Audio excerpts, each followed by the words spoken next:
8 drivers remain in the hunt for the championship of the Zero Torque Racing League. Over the next 3 weeks, we will eliminate 4 more until only 4 remain who will look to duke it out in the season finale. That process begins right here at the Las Vegas Motor Speedway. My name is Ola Rampal alongside Luke Smoody. We're bringing you all the action from the opening race in the round of 8 here this afternoon from the Nevada desert.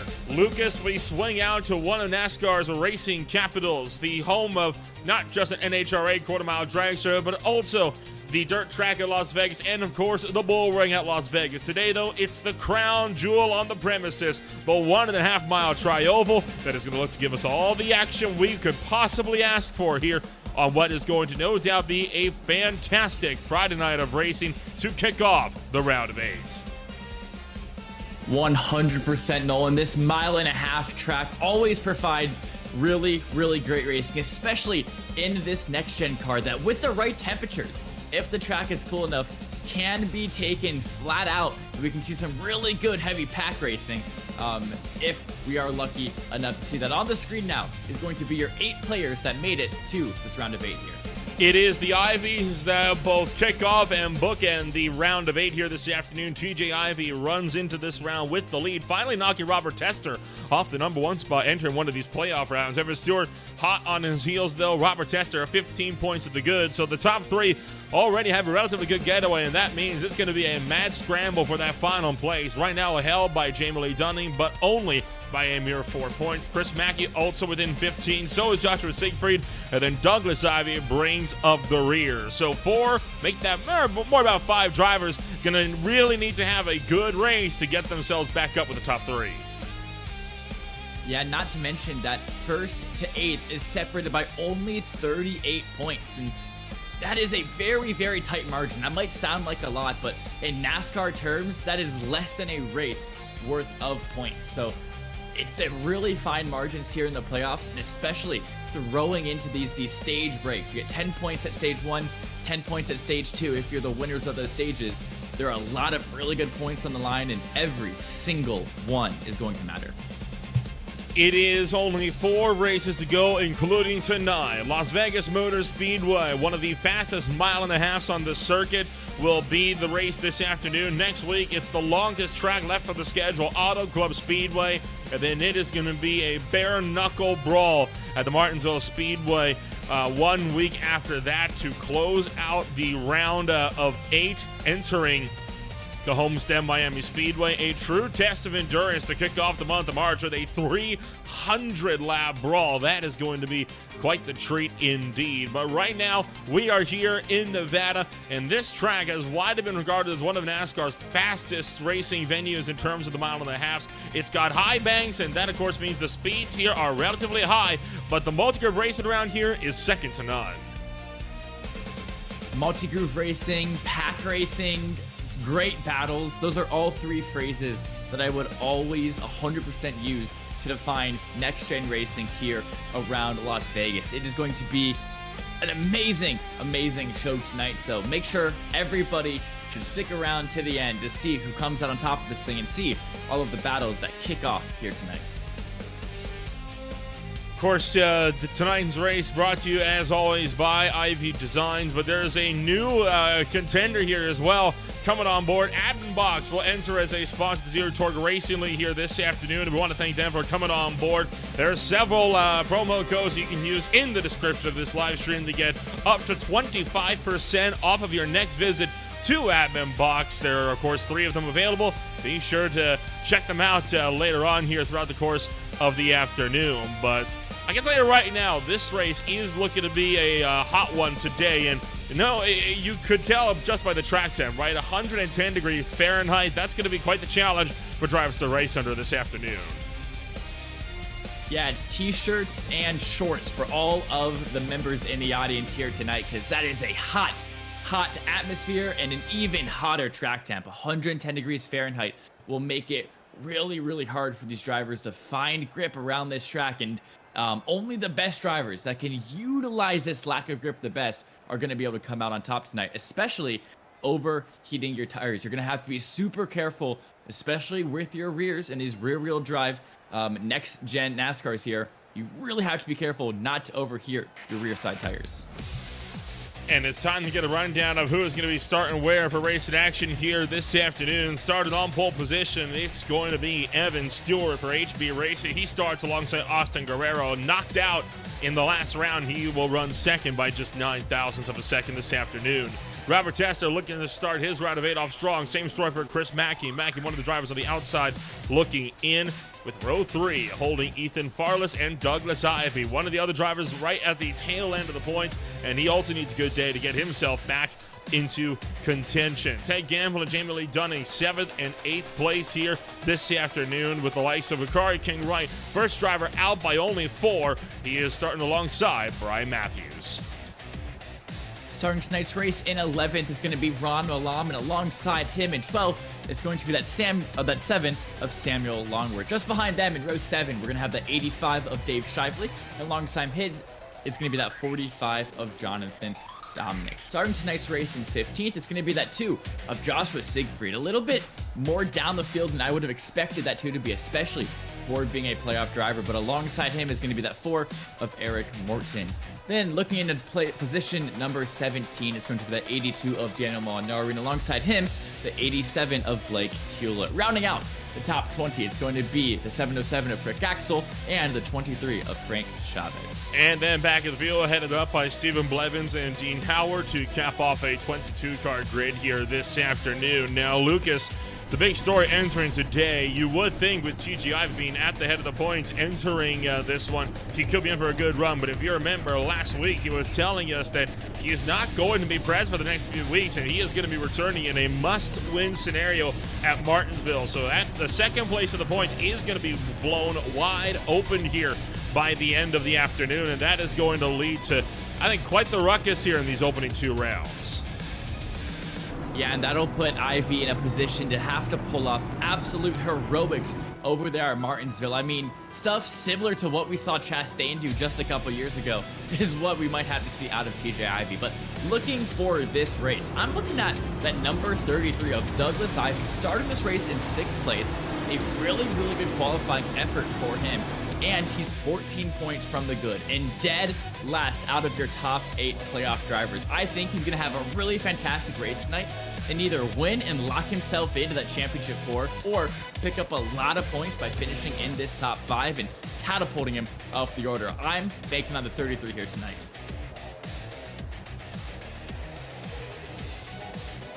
Well, the field going to make their way down the back straightaway towards turn number 3. Keys to winning today are going to be all about control, control, control.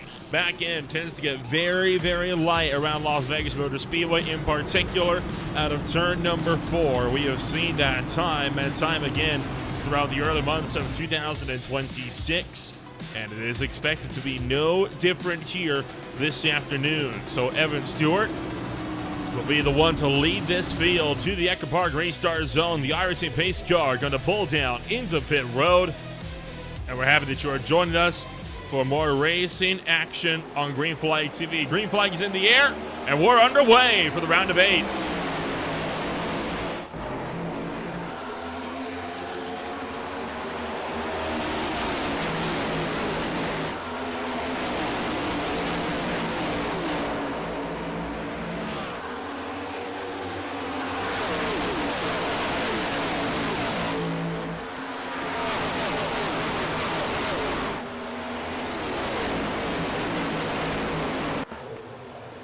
Out of turn number 4, Evan Stewart leads lap number 1 to green, making short work on getting to the front. Robert Tester, though, quickly into the number 2 spot. Guerrero has dropped back to 4th in just 1 lap. As well, Douglas Ivy being able to get past Ethan Farless, moving himself up into that 5th position as well. A little bit of contact there in the back between Joshua Siegfried, who's looking for the inside of Dave Shively's 85 machine. He's still looking through the inside all the way through 1, and by the exit to 2, Nolan, looks like Siegfried is going to take that 14th place away.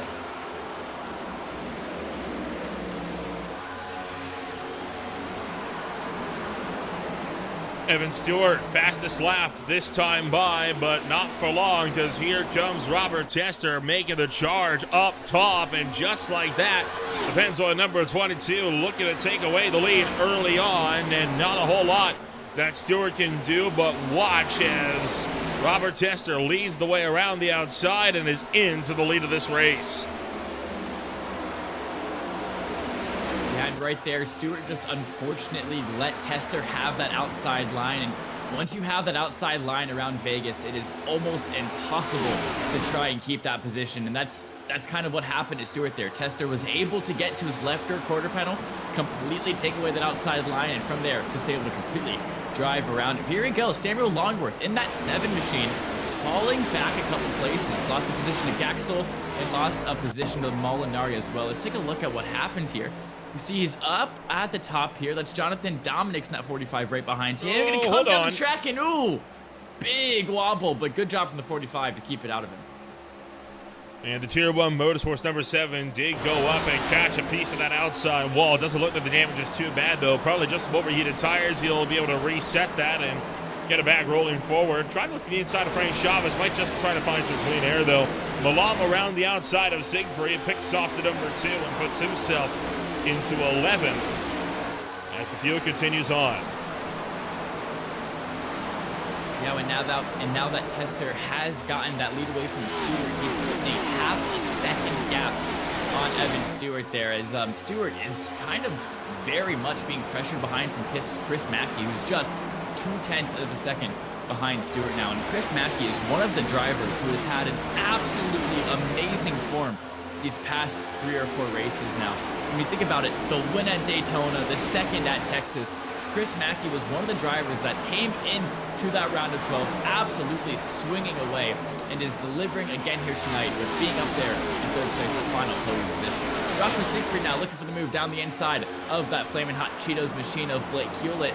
Remember, Siegfried, one of those guys that qualified much further back than we expect a playoff driver. He's got a lot of moves to make if he wants to get up to that top 5 and challenge for those real good points playing positions. And the field continuing to make tracks here, mostly single file up the road. This is the first bout of side-by-side between Dominic and Malam here, and they are unable to break away from each other. But finally, Dominic's going to clear. That lets Blake Hewlett now get a run going around the outside of the Menards number 91. Malam starting to struggle a little bit down on that inside groove. Finally, Blake Hewlett makes the run up top and clears. Yeah, so I wonder if Malam is already starting to feel his tires falling off, and maybe he overheated as well. Shively with a big scrape on the right side of his car. He must have hit the wall and took a tow to pit lane. That's going to be a big amount of repairs for him because this league does not have fast repairs. But here we go, back to the field. This is going to be, I believe, that's the 84 of Ethan Farless looking down the inside of Douglas Ivy. And it is, and down the tri-oval they go side by side. I thought Farless might have had the move, but Ivy is still there. He's still fighting. They're going to continue side by side through one. Malam continuing his charge up top. Farless remains on the inside. A car King Wright behind him. King Wright going to poke his nose to the inside, trying to see if he can hold back the 33. Not quite able to get the job done, though, and Akar King Wright maintains his gap, and they're going to go single file once again. This is what happened to Shively. Looking like 2 separate incidents for him, one on lap 5, one on lap 8. This is the lap 5 incident where he lost 4 positions seemingly out of nowhere. Oh, that would just be from a connection problem that he's had. And we do have the yellow flag currently out, and, well, there you see Farless just having that flash, and I'm not sure what happened. I'd have to reckon a bit of a hardware failure for him, though, because when the next time he appeared, well, he was down pit road, but we have ourselves a yellow flag here, and it looks like it's for Farless. Whoa! That is an insane amount of damage to Farless's front nose there. And I think you're right. I think Shively did just DC, and iRacing opted to put him in the pits instead of letting him stay out on track and be a hazard. But here we go. Farless in that maroon car. Oh, he caught the apron coming out of turn 2 there, and that just completely sent his machine around. And oh boy. talk about a bad angle. Caught the rear end on the end of the safer barrier, and that hooked the front around right into the tires. Oh, I mean, I wouldn't be surprised if that completely blew up his engine. Here at full speed, we'll get to hear how big that impact was. Just listen to this.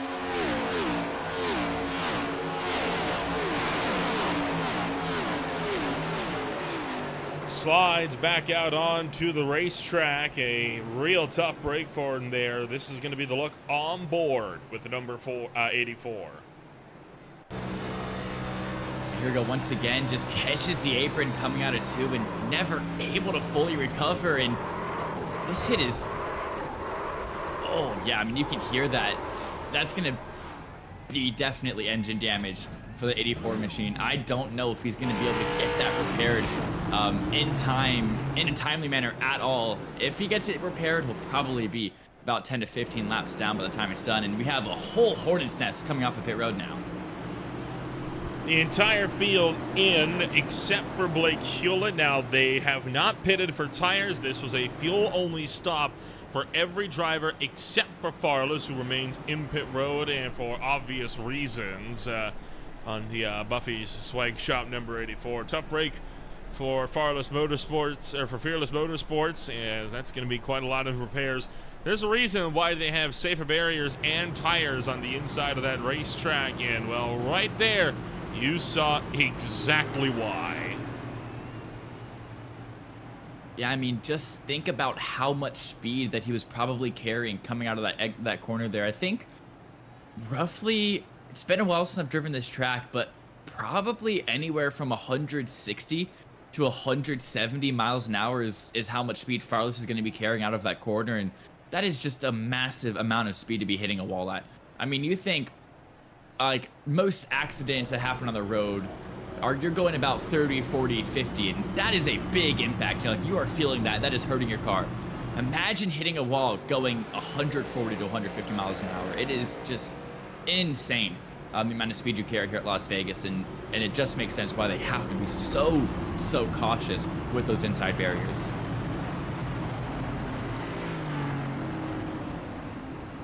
So Blake Hewlett remains out. Now the first stage does not draw to a close until the end of lap 35. That's going to be about 21 laps from now.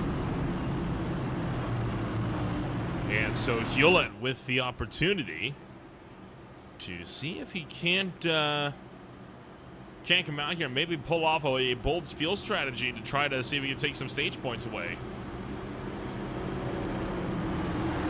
Yeah, definitely could. It might put him on the back leg for, you know, the rest of the race. But if you're able to just take some stage points, take that run with it, I mean, hey, you know what? Why not? At the end of the day, stage points matter too.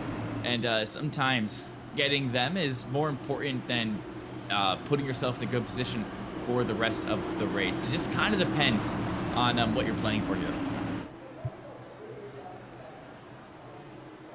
Green flag back in the air this time by. In the Echo Park restart zone, Hewlett jumps on the loud pedal, running a bolder fuel strategy, and we'll see how that pans out. The one advantage he's got right now, the fact that no one pitted for tires on this one. Daniel Molinari, a black flag for being out of position at the start-finish line. Yes, that's going to be a drive-through penalty that Molinari will now have to serve. And Mackey from third position is looking for the move on the inside of Robert Tester all the way through 3 and 4. It looks like Mackey has it. He does. No, he doesn't. The slide job doesn't work out as Tester is still there somehow. They're going to keep it out side by side through the trioval they go, and Mackey's going to have one more attempt at it into turn 1. Well, that's Evan Stewart down on the inside. Mackey's Allstate Camaro running hot on the hills, trying to capitalize on the failed slider from Evan Stewart, and makes that work to perfection. Mackey then tags the back of Tester, helps to shove him clear, and now the Pennzoil Mustang looking for the inside of Blake Hewlett, this time by Molinari. Has gotten his black flag cleared, so he argued his case, and it looks like they have decided to leave that to further review. This would be what gave him that black flag off the restart that has just been cleared. Now, you cannot pass on the outside before the start-finish line, or on the inside, sorry. I mean, he did that, but Gaxel did move up to give him room, and I'm running the back. Gaxel was starting in the wrong gear. Yeah, I think Molinari pleaded his case saying Gaxel was super slow on the restart, started in the wrong gear. I had to pass him or I would have hit him. I think is probably what Molinari would have said to the race admins, and the race admins looked at it back, agreed with him, and cleared the black flag. And well, I think that's a good call from the admins, probably. It would have also helped his case that Gaxel moved up high, preventing Molinari from being able to overtake him on the outside line, like I'm sure he would have done otherwise. Tester, meanwhile, to the lead on Hewlett.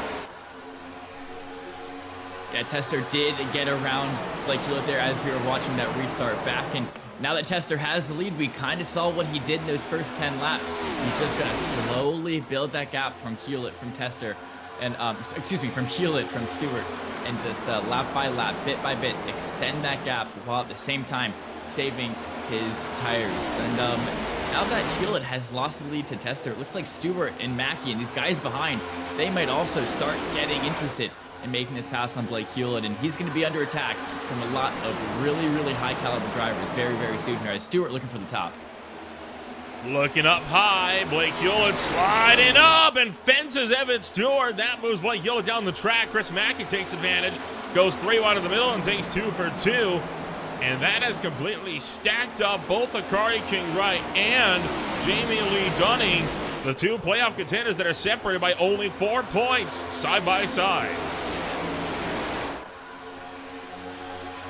Yeah, as you mentioned, only 4 points separate those drivers, and for the rest of them, it's also very, very close as well. So every single position, every single point matters so much here tonight. It's Blake Hewlett once again having to go all the way down the track to avoid some kerfuffling there. And here he goes. That a move from Steven Blevins down the inside. No, it's a move from Brian Matthews down the inside of Steven Blevins.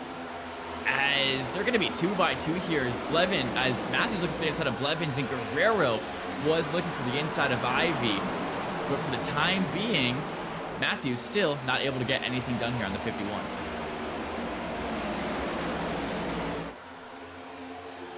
Oh, Blevins with a bit of an aggressive correction to the inside.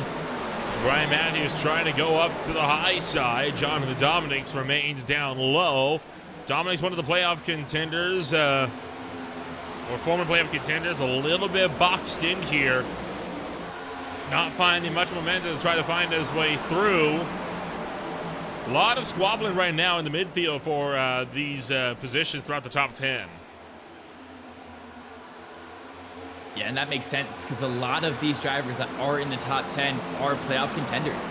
You think 6 of those 10 guys are in the playoffs and have to fight for every single position. And not only that, our top 5 spots are all held by playoff contenders. As here we go, Blevins, who was just under attack from Brian Matthews, is now trying to hold off Dominics from passing him around the outside, but he just can't make it happen, and Blevins is going to lose 2 spots in just a couple laps.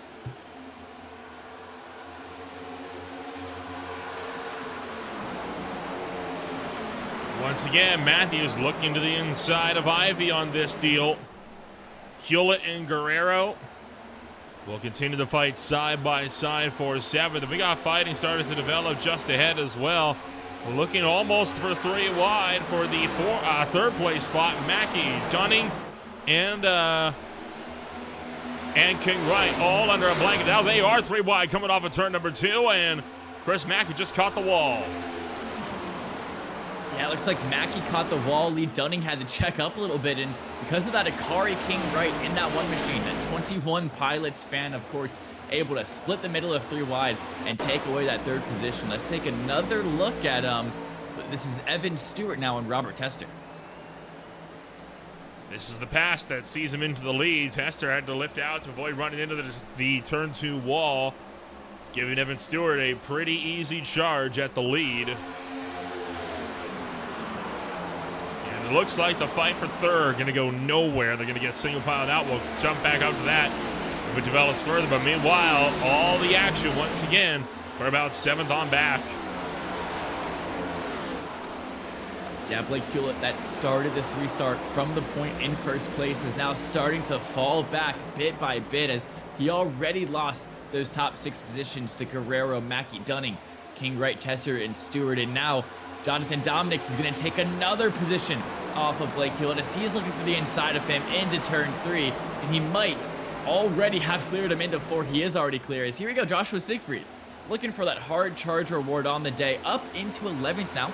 I believe he started all the way back in 16th, so currently up 5 positions. He still has a lot of work to make here, or still has a lot of spaces to gain here, a lot of work to do if he really wants to fight for those high points, paying position points. And some other unfortunate news for some playoff drivers is Douglas Ivey looks like he's completely used up his stuff. He's dropped all the way down to 15th place. Just 3 or 4 laps ago, that 33 machine was running up there in about 7th or 8th. So unfortunate turn of events there for my driver of the day, Douglas Ivey.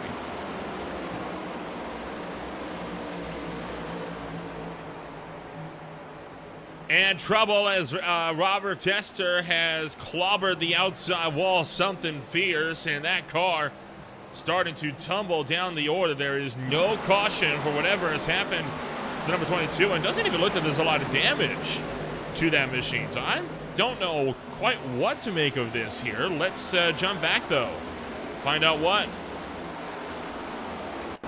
Yeah, I am just as confused as you are, Nolan, because that 22 car looks all but fine there. Whoa! I see now. Oh, hold on. Oh, wow. Look at that. That was well held from Robert Tester on that deal. Taking another jump back at this and right on board. Trying to clear himself. No room. But cat-like reflexes keeps that car off the wall. Great driving.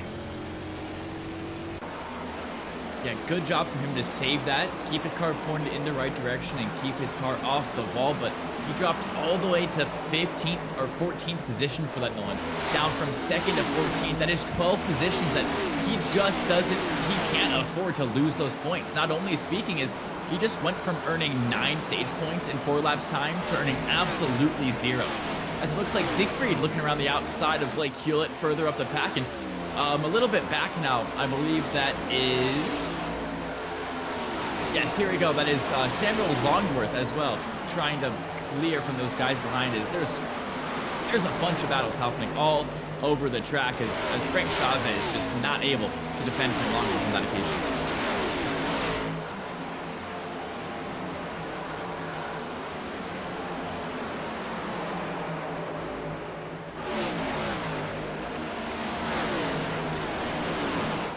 Three laps to go in stage number 1. Dominics and Matthews running 6th and 7th.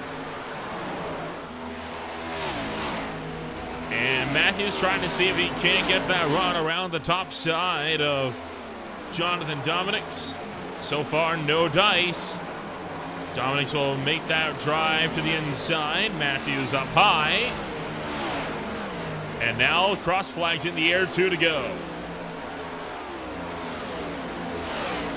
This battle going to continue all the way throughout the tri-oval.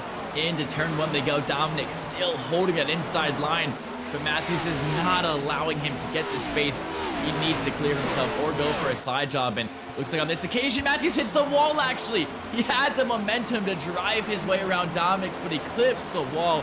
And that is now going to give Dominics the room to make a slide job and the position. Dominics up to 6th. Evan Stewart continuing to lead the way as they start the final lap of stage 1. Will Stewart have the ability to drive away from Jamie Lee Dunning, or does Jamie Lee Dunning have an answer for him? Half a lap to go. Jamie Lee Dunning still 3/10 back and not closing fast enough.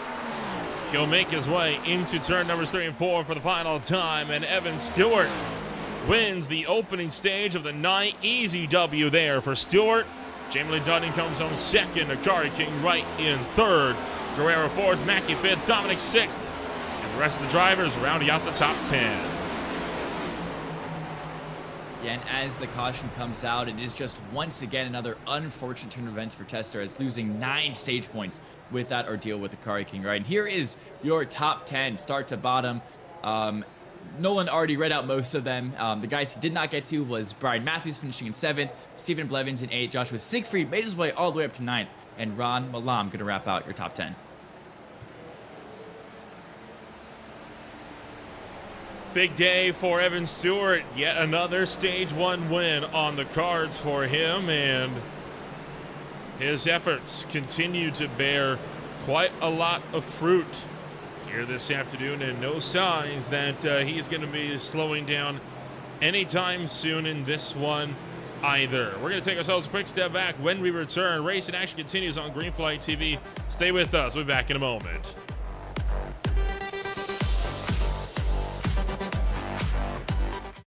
Racing isn't easy, but experiencing it is. iRacing puts you in the driver's seat with the industry's leading sim racing game.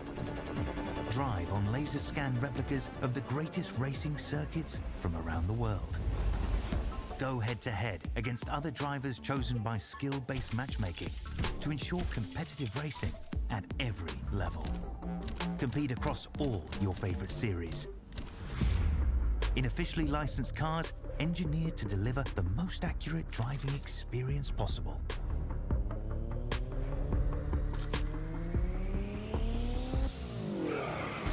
Join a race or host your own with players from across the globe. Race against the computer or in a league with friends. Feel the thrill behind the wheel. Visit iRacing.com.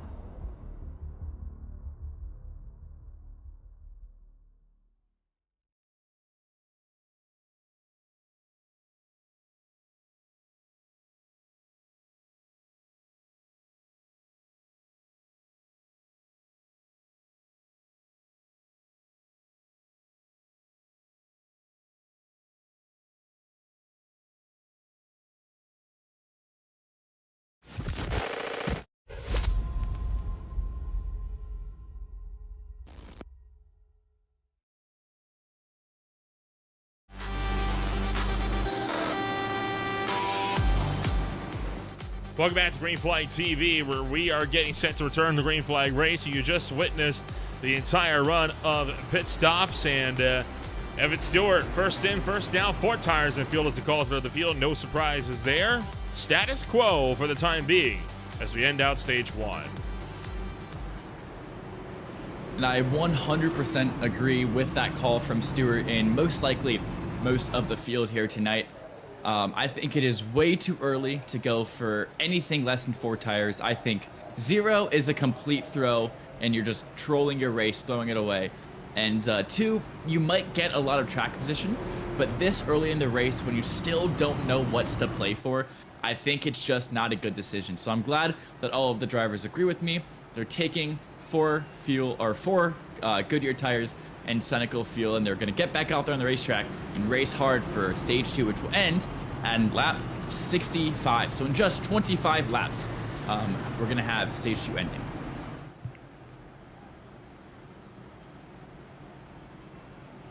One lap to green. Lap 65 will be the next point when we slow this one down for a scheduled yellow flag, and that of course means it'll be a solid 26 laps of running here that will look to take us through to the end.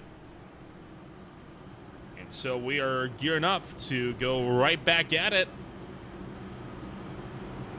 26 in stage 2, and then however many from there to the end. Halfway point will be looming for too much longer. Green flag coming out this time.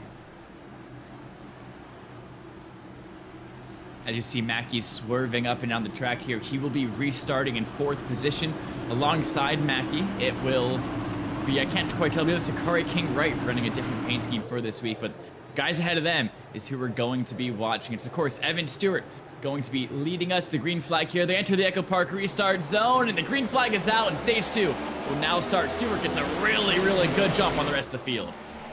A good getaway from Evan Stewart. Still have 21 of the 22 on track. The lone driver out, David Shively, due to a hardware failure earlier on today.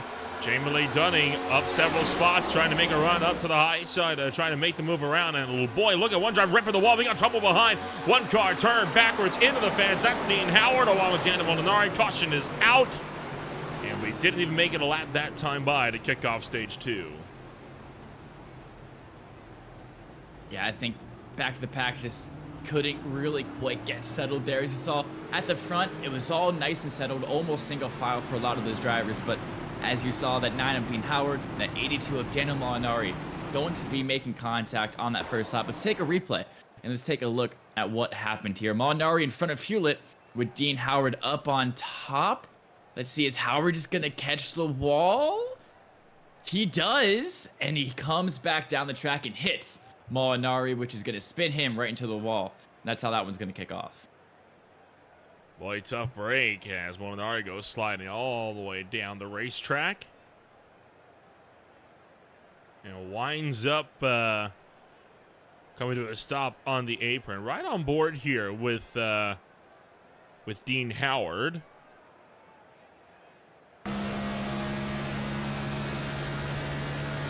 I'm curious. Watch this here. So he gets the wall. I wonder if he kind of got I don't know if he came down on purpose. I wonder if it was either target fixation, maybe the air sucked him into it. It's just a weird incident all around. I think it's a combination of bouncing off the wall and getting a little bit spooked. Because when you hit the wall, as a driver, you naturally turn left a little bit just to kind of even out your car. So I think, you know, he saw he was going up into the wall, he hit it, and that natural instinct, that natural reaction of a driver took over, and he turned left just the tiniest bit, and Molinari was right there on his inside quarter panel, and that is what it is going to cause that wreck. So it looks really weird from an outside perspective, but from the racing perspective, I 100% get it. And now I think we're gonna have some time to talk to Evan Stewart, bring him up into the booth as our stage 1 winner. Going to get a chance to interview him. So I'll bring him up into the booth right now. And welcome, Evan Stewart, winner of stage 1. How you feeling leading out there in Vegas? It's a very hot day out there. Yeah, I feel like, I don't know, it's been a weird race. The caution came out early in this stage, so I kind of want to see if I can keep my right front on it in the long run this time. I had Jamie running me down in the last couple laps of the race of the first stage, so I need to do better at not killing my right front. But my main goal was to get the tester and pass tester, and I was able to hold on long enough to get the first stage. So we're gonna probably try and do the same strategy this stage and see where that gets us. Yeah, and with the track temp coming into this race being 110 degrees Fahrenheit, how hard is it to hold on to your right front and keep your rear tires under a good temperature, not making sure that your rears don't overheat out there? Yeah, it's all about throttle control. I mean, as you saw, I mean, a lot of them fell off. If you're just going balls to the wall in the very beginning, then you're gonna pay for it, and you're gonna feel it. And so the key thing is just trying to find the middle ground of having speed and consistency, but also while keeping the tires under you. Right, and then my final question before I send you away: who do you think is the biggest competitor here in this race to take away your 5th win of the season here tonight? All of them. All right, I like that answer. Well, I'll see you, Evan Stewart, and hopefully we get the chance to talk to you again after this race, and good luck on the rest. Yes, sir. Thank you, guys. Yes, sir. And of course, that was Evan Stewart, not only your stage 1 winner, but also the current leader at the moment. He's going to be taking us to green at 44 laps to go.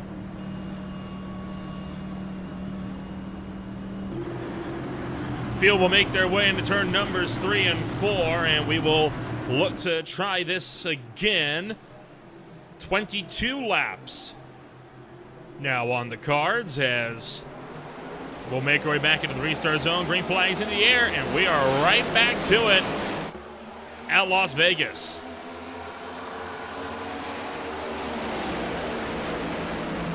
And Stewart, the guy we just interviewed, gets a really, really good jump on the restart already, switching at a 3/10 gap over Jamie Lee Dunning. and that 54 machine in second place. And Chris Mackey, he lost a couple spots on that first restart. He wants them right back as he's looking for the inside of Akari King right, but Dunning is there. He's arrow blocking the 10 inadvertently, completely on accident, and that is going to really hinder Mackey's progress in getting past King right here.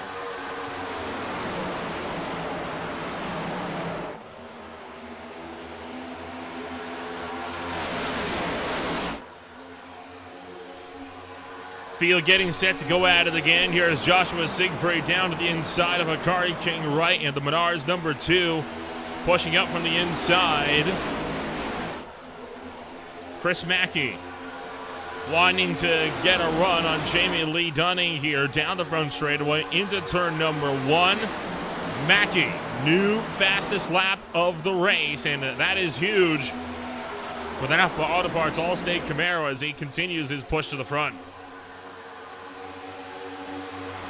Yeah, I think Mackey is done tire saving. He knows there's only 19 laps before this stage ends and before they're going to come right back down pit road and get 4 tires and fuel. So he is pushing, balls to the wall. He wants as many positions as he can find to. He's already made his way back up into third, and now Jamie Lee Dunning is going to answer Mackey's fastest lap with the fastest lap of his own at 29.830. Is further back in the pack. Looks like Matthews looking for a move on to Blevins, but Matthews gets out. Oh, and he gets tagged by Jonathan Dominics, and around he goes. Oh, back of the traffic and a hard hit into the wall, and Longworth careens into the back end. And what started as a relatively innocuous incident turns into a demo derby. Dean Howard and Daniel Molinari caught up again. I hope we haven't just had some retribution here. Let's start with the main wreck though, and we will dissect the rest after. But boy, a tough break for Brian Matthews. Yeah, since this second stage is so much shorter than that first one, these guys are already getting super antsy. And watch as Matthews, he's looking for the move on a Blevins. He gets super loose.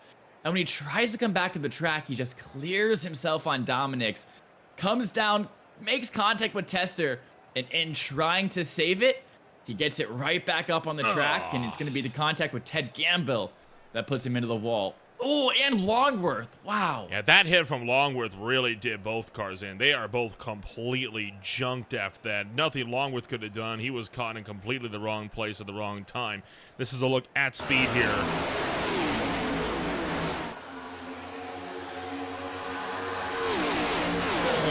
Straight into the wall for Matthews, and watch one more time as this contact with the 7 is, oh, it's so big. And there you see Howard and Molinari already spinning behind.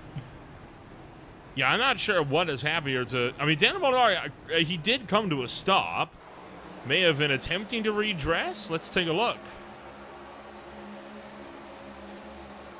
Okay, Howard in the middle of Ethan Farless and Daniel Molinari. Oh, okay. No intent. No intent at all. That makes sense. Yeah, stacking up for the incident. Dean Howard pushed wide. Molinari was already there. Yeah, that's just unfortunate timing. It makes sense though why Molinari came to a stop. Right? He wanted to make it absolutely clear. Nope, I did not mean to do that. Yeah. Yeah, it's just a really weird. Now, I wouldn't even call it an ARCA brake moment. It was just Farless checked up super hard, and Howard hadn't seen the cautions or the wreck yet, and because he was kind of blocked and blinded by Farless ahead of him, he just really couldn't tell. Here we go now, on board with the turn 3 wall camera.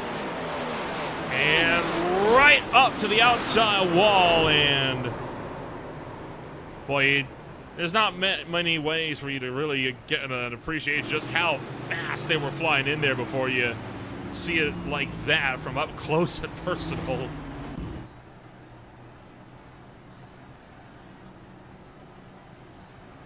I mean, up close and personal is one of the coolest moments in any racing history. I mean, I think the only real way to feel how quick 220 miles an hour is when I stood right at the entrance of turn 1, right up against the catch fence at the Indy 500 the past 2 years, and that is really how you experience that feel of 220 miles an hour. And luckily, these fence cameras that are placed around the track, they kind of help us find that feel, but nothing beats being there in person.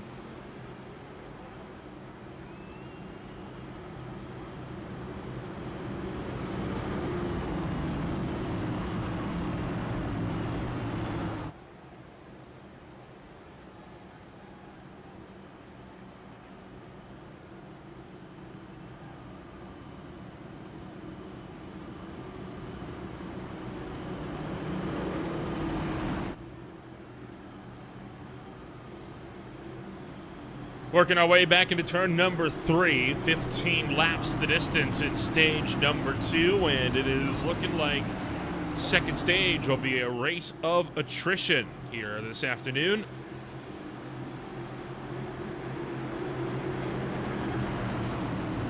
iRacing pace car will lead the way into the box, and the green flag will come back out this time by green flag in the air.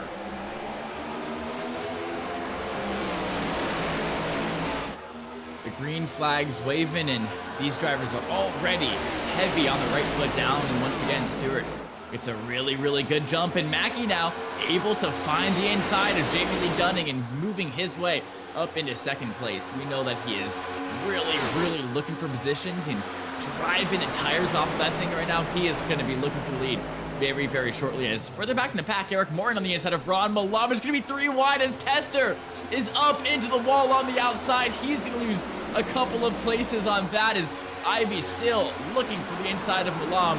Not a great day so far for that 22, your regular season winner, Robert Tester. Well, they keep the fight going. Trouble behind as one car sideways. That was Farless once again having problems off of turn number 2. Get a look at that in a moment, as Farless has lost about 7 or 8 spots. Boy, the aggression keeps on growing. Evan Stewart puts down the fast lap of the race, and around's going to go Malam. Around's going to go Eric Morton. Collected by Blake Hewlett. Gaxel involved as well. Up the track as well. Into the wall, and a huge hit for Morton, courtesy of Samuel Longworth. Caution is out again.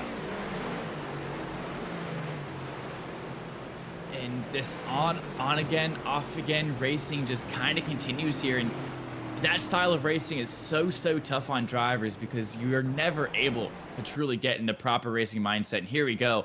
This is when it was already kicking off. Morton sliding, trying to save it, but the contact with Hewlett, the contact with Gaxel just was too much for that Ford to keep his car in the right direction. Oh my gosh, a big hit once again coming in from Samuel Longworth. Unfortunately for Longworth, back-to-back incidents now, Nolan. Completely wrong place in the completely wrong time. Yeah, I don't know what Samuel Longworth was thinking, not slowing down more for the incident. Maybe he didn't see it. This is at speed. And there's the hit. Right onto the right front wheel, and that is going to rip that car to shreds. Right on board with Longworth. Here we go on board with the 7, and we kind of saw it in the moment. The caution didn't come out till really late. You can see the smoke, but the green flag is still out here. Well, I know. The green flag is still out. I mean, I know, but at some point, you have to take the initiative and start slowing down yourself, surely. I mean, you can't always blame it on, oh, well, the yellow flag wasn't out. Yeah, but you can see the smoke. You can see the spinning cars. Why are you continuing to feather the throttle going into the accident scene? Yeah, that's true. For me, though, it's like when that caution comes out, you can't gain positions. Everything will be reverted to the positions when the caution drops. But if it's still green flag, you're still racing. You can still make up places. That's how I see it from a racer's perspective. So where even if I see smoke, I'll lift and I'll try to avoid it, obviously. But I'm still racing hard until I see that caution come out. Just 2 lines coming together, it kind of looked like there.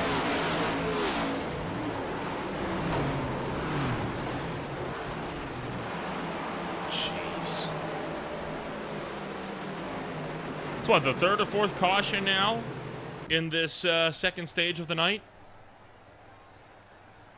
Nolan, I think you are right. We had only one happen on stage 1 about lap 12 or 13, if you can think back to that. And Yeah, now going to be our, third caution.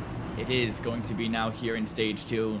And it's just kind of rewarding the drivers that are pushing out their tires, not worrying about tire saving at all. And unfortunately, it's not rewarding the drivers that are saving their tires, playing the long game, and, you know, waiting for the chances at the end of the stint to make their moves. But with only 10 laps left in this stint before these drivers are going to come down for fuel and tires, there is no point to just not completely push out your tires now and try to make up as many positions as you can before this second stage ends.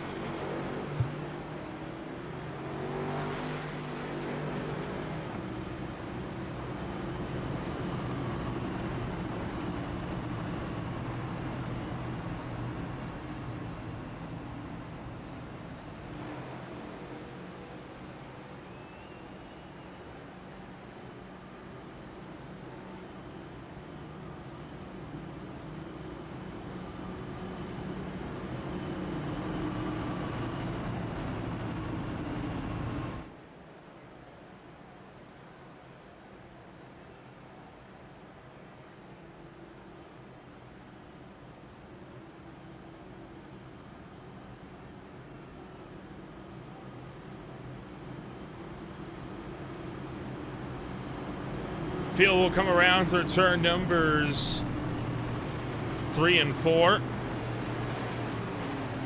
And Lucas, it's going to be a 9-lap dash. Yeah, with all of these cautions that have come out in the second stage here, it's going to be a really, really quick dash to the end here. But as that pace car pulls down the pit road, Evan Stewart going to enter that Echo Park rezone, and Evan Stewart going to step on that loud pedal, and this time Jamie Lee Dunning once again falling back, but Chris Mackey has his timing down, and it looks like he's trying to hold that position around the outside. Into turn 1 they go. Siegfried as well, looking high on Akari King right. Evan Stewart, Jamie Lee Dunning, Chris Mackey, Akari King right, Joshua Siegfried trying to power their way on through as Evan Stewart still leads the way. Nearing the halfway point, the question now is, do we get to the end of this stage without another yellow flag? Jamie Lee Dunning to the inside and trying to see if he can mount a charge on the 37. And remember, Evan Stewart said that he thinks every single racer in this race could be a threat of him losing the race win here tonight. So he is not getting complacent at all, and he's now in a battle for this lead with Jamie Lee Dunning. But Evan Stewart, luckily for him, he has that outside line, which is much, much preferred with these drivers. You're able to carry your momentum so much easier around the outside of the track, carry more speed, and especially carry more speed down the straights. And just as you see there, Stewart able to power his way around the outside and defend from Jamie Lee Dunning. And because Lee Dunning was running that inside line those last couple laps, he's going to actually lose some time to Chris Mackey behind, who is now looking interested down the tri-oval in that Napa Longline Corporation Auto Parts machine. Turning lap number 60, it'll be 5 to go next time through. Evan Stewart still leads the way down the Dallas straight, right behind Jonathan Dominics, down to the inside of Douglas Ivy. And Dominic seeing if he can't mount the charge of the John Deere number 33. Camaro versus Camry. 5 to go in the second stage. Camaro versus Camry, and it looks like Camry's trying to inch ahead, and can he get the slide job done? He does. Dominics pulls it off, but oh my gosh, Ivy went for the over-under. Dominics completely blocked it off, entering the back stretch there. So Ivy is going to lose his 6th position at Dominics, but I mean, he's looking for more down the inside of 3, and honestly, really well fought there from the 45 of Dominics, because he pulled off the slide job perfectly and put a perfectly timed block on Ivy entering that back straight.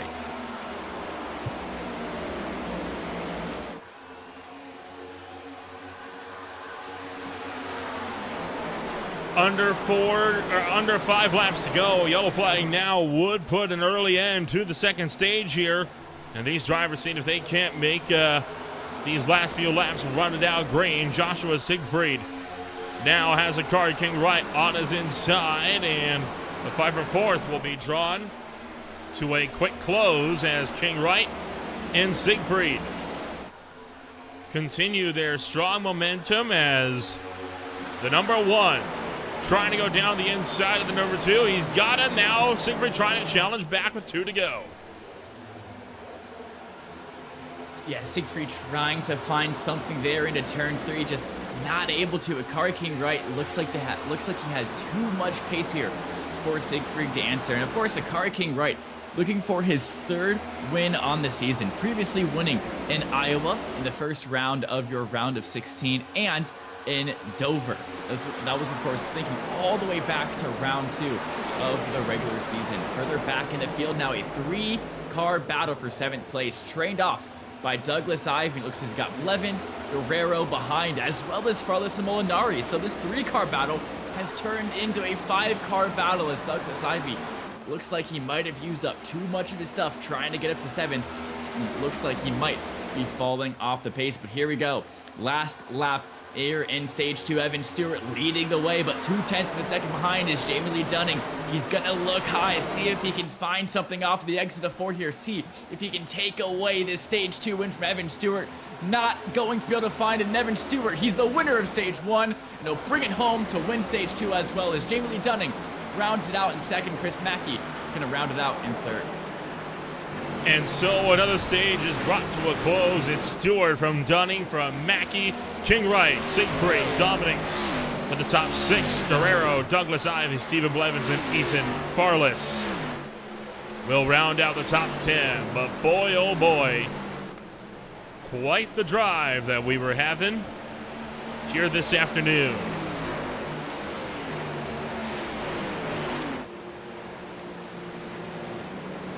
Yeah, it's been a magnificent race so far. We've had really good battles all up and down the field. Unfortunate that our 2nd stint got cut short due to the absolute mass of cautions that occurred. But we were still able to get battles up and down the pack. But no man showed a more impressive performance than this guy right here, Evan Stewart. Even through all the stop, go, stop, go, stop, go, he was able to maintain his mental, maintain his calmness, and bring home back-to-back stage wins.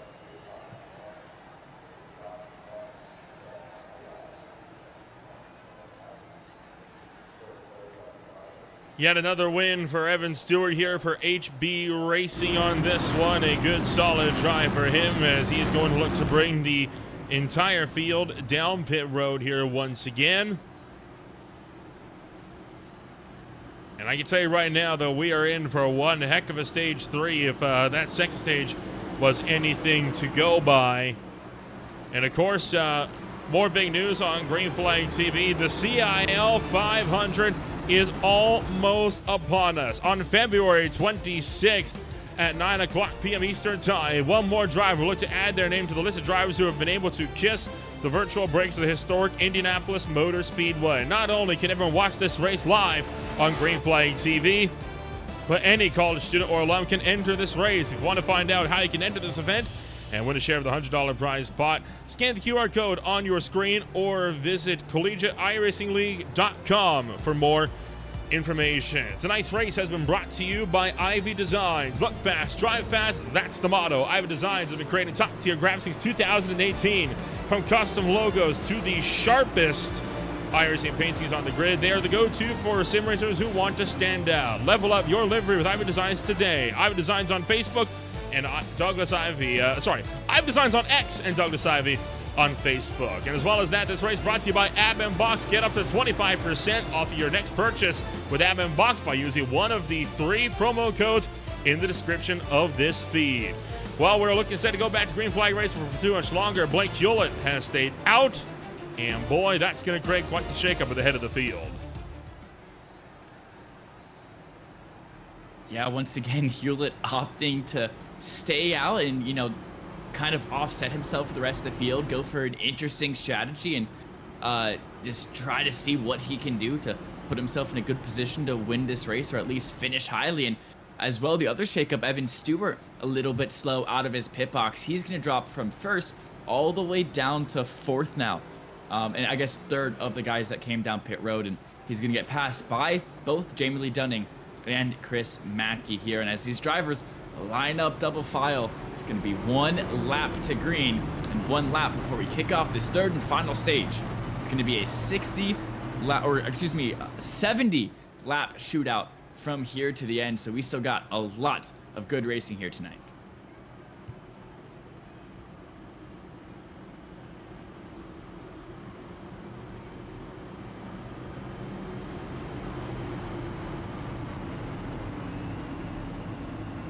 Lap 70 will take back to the green flag, and from there it'll be good to go to the end of this race. We are officially in to the back half of racing action this afternoon at Las Vegas Motor Speedway. Lucas, any favorites to win this one now that we're over halfway home? I mean, definitely the favorite on the day has to be Evan Stewart, but for more of a dark horse pick, I'm looking at Chris Mackey. He's had amazing form these last 3 or 4 races, and he's had really strong pace here tonight, and he's looking for a very good result. Currently 11 points from the good, sitting in 6th place. He needs a good result. He's got the pace, he's got the momentum. I think he can pull it off. But here we go, Blake Hewlett entering the Echo Park restart zone, and the green flag is going to drop for stage 3.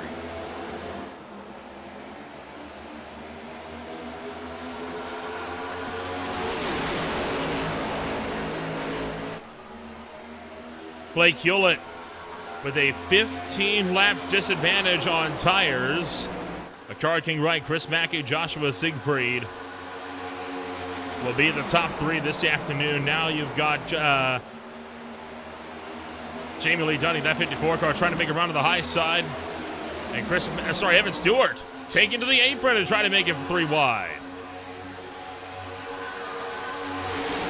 Yeah, 3 wide battling. This is going to be Stewart on the inside, Siegfried and Blevins to his outside, and you can see Robert Tess on that 22 machine. He's waiting there in the wings to see if anything happens, but it looks like Siegfried going to be your winner on this occasion, and Stewart your big loser, as he's going to drop behind Blevins, and now going to be side by side with Jonathan Dominics for 6th place. And Siegfried, like I said, your winner of that, moving his way up into 5th place. Remember, he started this race all the way back in 16th, so that 2 machine up 11 spots on the day, and the fastest lap going to come out from Chris Mackey, who's taking the lead of this race for the first time, 29.628 from him.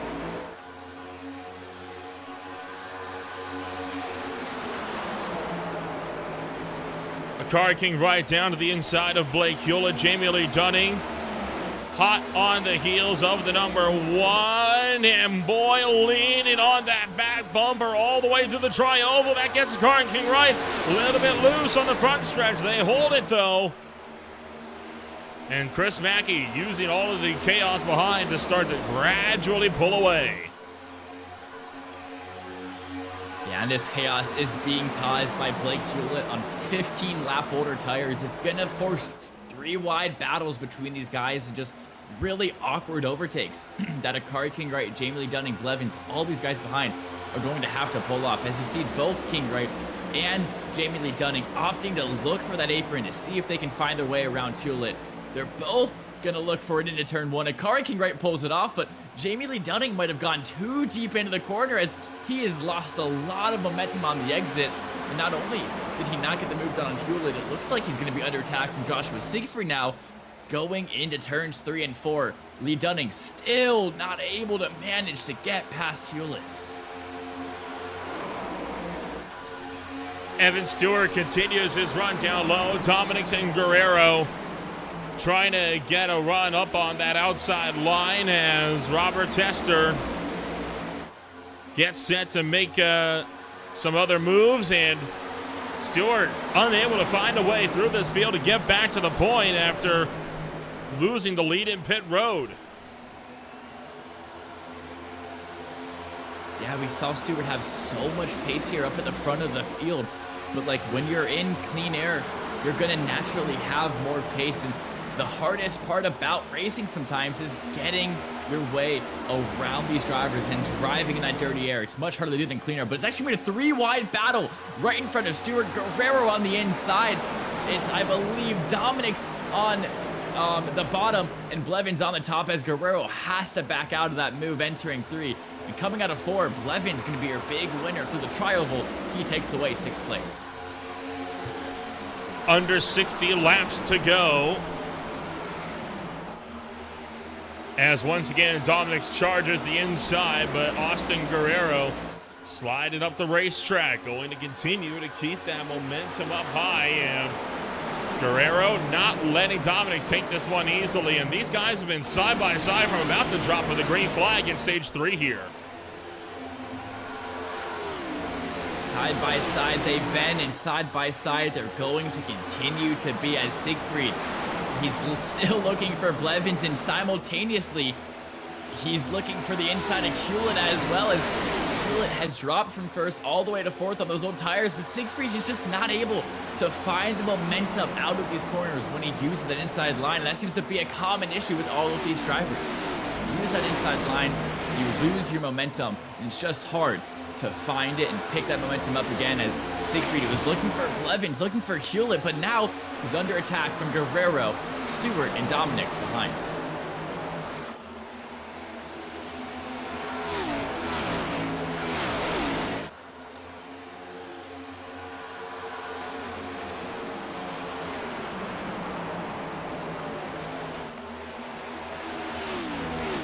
Still showing no signs of these fights going away anytime soon. Now looking for 3 for a second, as Dominic's almost went up the middle of Austin Guerrero and Blake Hewlett.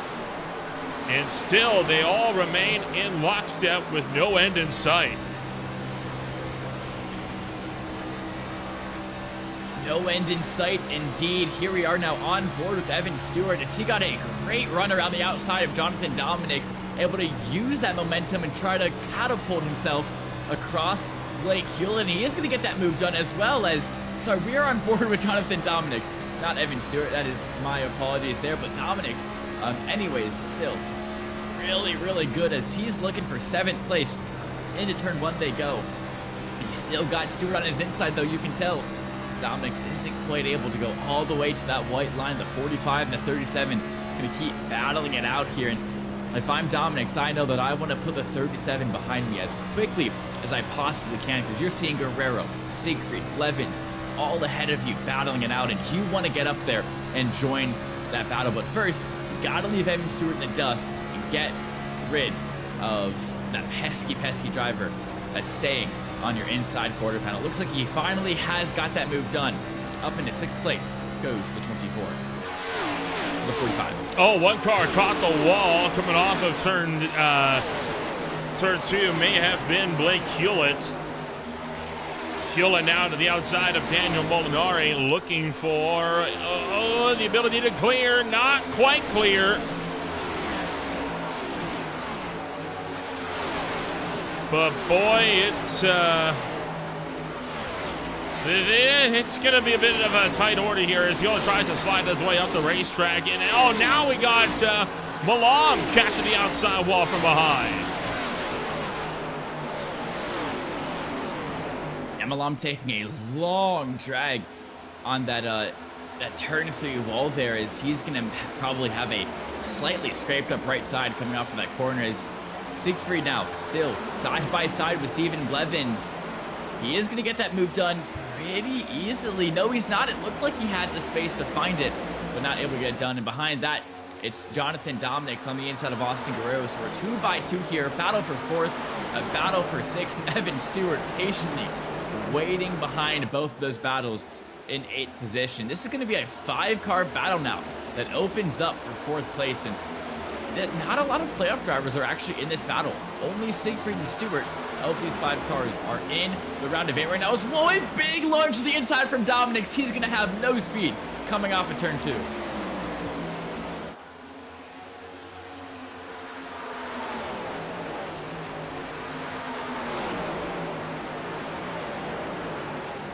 And caution on the racetrack as Douglas Ivey has gone around on the back straightaway, and a tough break as once again we look to slow things down. A 50-lap dash left to go here in this one. And this yellow flag brings us to a stop on the back straightaway. Now we can take a look and see how this all kicked off. We know Douglas Ivy was involved somehow. Let's see just how it was. Oh, Malam is going to slide up the track, clip the left side of Douglas Ivy's car, and that's going to spin the 33 around. But as you see, it does a great job of locking it up, getting it pointed in the right direction, and not, very crucially, not crashing it into any walls. And so the field is brought once again to a slow cruise. And it's not going to be too much longer before these guys start to have to consider, when do you want to make that trip to pit road? And several drivers going to be coming down now. Makes sense to me. They would have been less than a whole stint away from having to come down to pit road again under green. May as well make the call when you can. Yeah, and Vegas here tonight has been really, really difficult on these guys' tires. So even though they've only been out there for probably 14 or 15 laps, these drivers are still very, very scared about what this track does to their tires, and they don't want to be caught out left to dry on old tires. They're going to make the safe play, come down, get 4 new Goodyear tires, and get back out there on track with that full pace under your belt.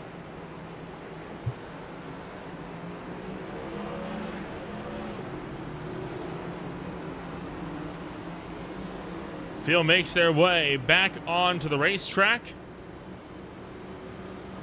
And once again, we will slow things down and prepare to return to green flag racing before too much longer. Field is under the yellow flag once again. We'll take another step back when we return. It's the restart on Green Flag TV. Stay with us.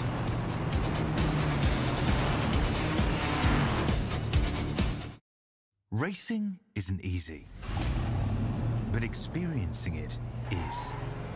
iRacing puts you in the driver's seat with the industry's leading sim racing game. Drive on laser scan replicas of the greatest racing circuits from around the world. Go head to head against other drivers chosen by skill-based matchmaking to ensure competitive racing at every level. Compete across all your favorite series in officially licensed cars engineered to deliver the most accurate driving experience possible.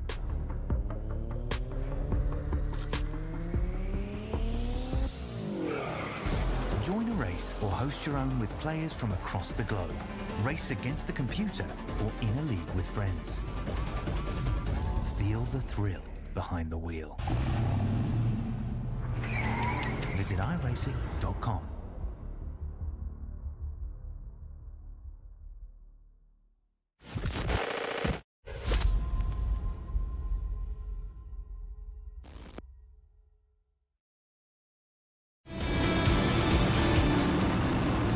Welcome back to Green Flag TV, and we've got 48, make that 47 coming to it, laps to go, and we are gearing up for yet another restart here on Green Flag TV, and we are inching ever closer to the point where if you pit, you can go to the end. Yeah, but that moment is definitely still probably 18 to 20 laps away here, but as you said, we're inching ever closer, lap by lap, bit by bit, and for the first time, Austin Guerrero is going to lead us to the green flag.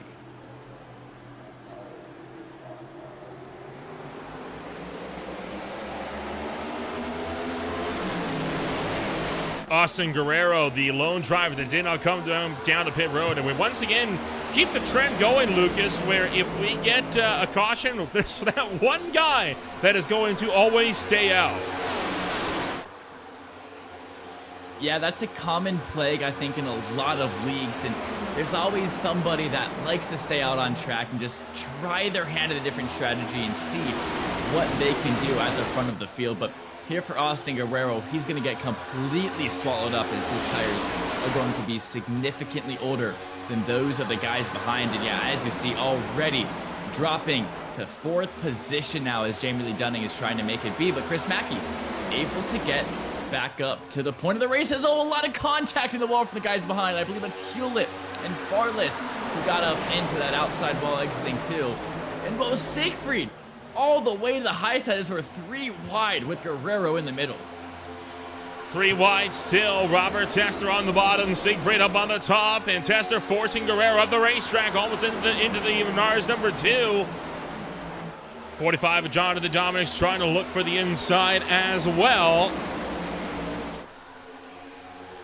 And overall, the pack showing a bit more composure, I think, on the restart, save for that bit of 3 wide. Yeah, definitely these guys have cleaned it up a little bit since we've seen from those stage 2 restarts.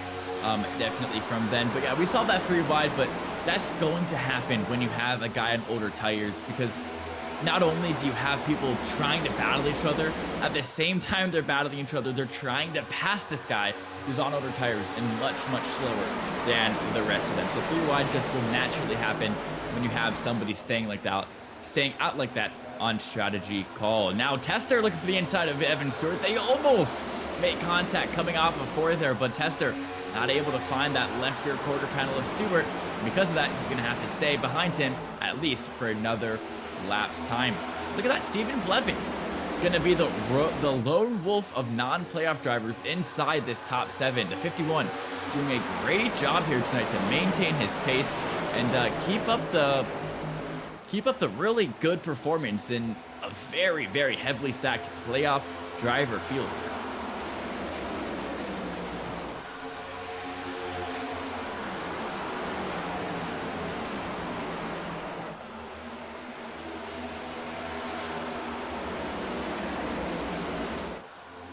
Field continues to work their way on through, and things looking like they are starting to calm it on down. And we are looking pretty solid, I think, throughout the field. And now everyone, being nice, composed, might be trying to see if they can run this one out to the fuel number. Yeah, maybe drivers opting for a little bit of fuel saving here. But yeah, now that we have kind of slowed down here and the field has kind of settled in, we can take you guys through. Oh, never mind. The worst timing ever.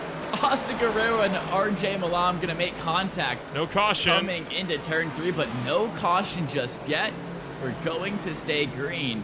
We will at least take a replay, take a quick look at what actually happened here on the racetrack. See Malam on the inside, Guerrero up top. Remember that 24 is on older tires. And let's see. Oh, Malam just completely slides up the track against Guerrero. Boy. Big contact to that inside wall.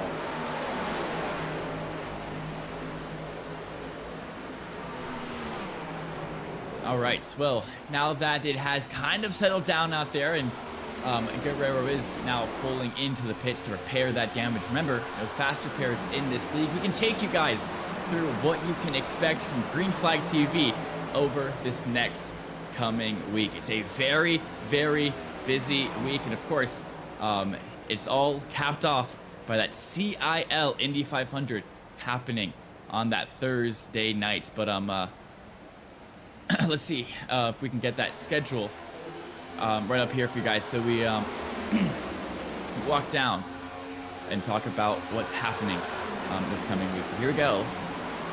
Mackey from King Wright. They've already pulled out a second gap from a lot of the cars behind. And here is the schedule just now. Of course, tomorrow night, it'll be brought to you by me and Nolan once again. That's SRA at Homestead Miami Speedway. And Sunday night at 12 p.m. is going to be Cyber at Daytona International Speedway. And then we have the Cup race. They're going to be around Kansas Monday at 9. That'll be alongside the High Tide Racing League at Chicagoland. Aspire is going to be at Interlagos alongside Mid-Atlantic Racing Series at Echo Park Speedway. Then another Tuesday night race, 8:45. We have On My Screen Racing League trying Darlington, of course, one of the toughest tracks in the service altogether. And do not forget, Thursday, that is the big, big night. Do not miss it. CIL's Indy 500 this Thursday. Make sure you're there for that. That is not going to be a race that you are going to want to miss.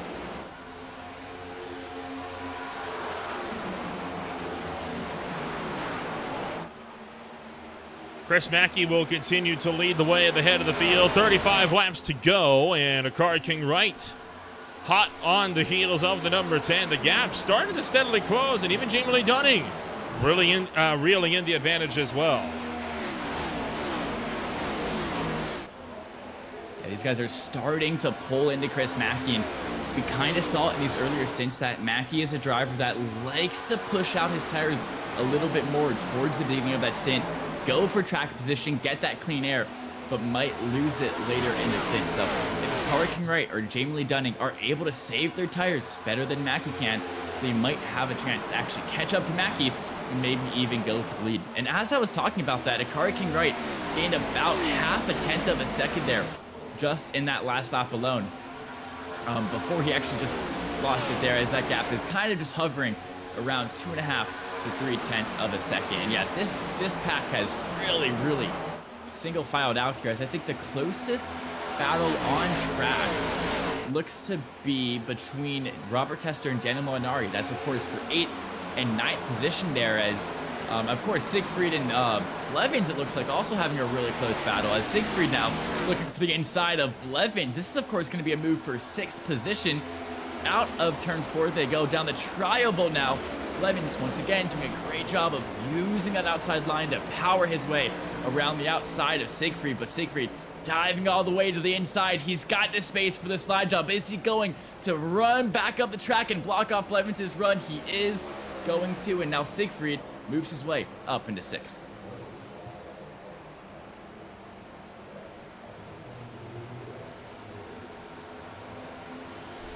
And that fight, once again, allows for Tester to start to reel in the gap behind.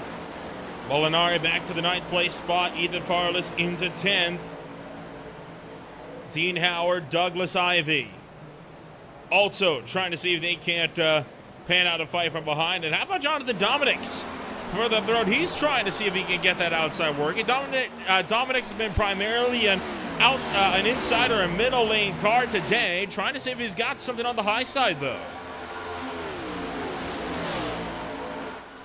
Yeah, Dominics to the outside around Evan Stewart. He's looking. Dominics, another one of these drivers, along with Blevins, that have really put up a great fight for these playoff drivers here tonight. And Dominics still has that outside line around the outside of 2, going to give him the speed down the back straight. Looks like he has the place into 3, but Stewart's not quite done yet. Gonna look for the inside of Dominics into 3, but I just don't think Stewart has the momentum, has the speed to make that move stick. He doesn't.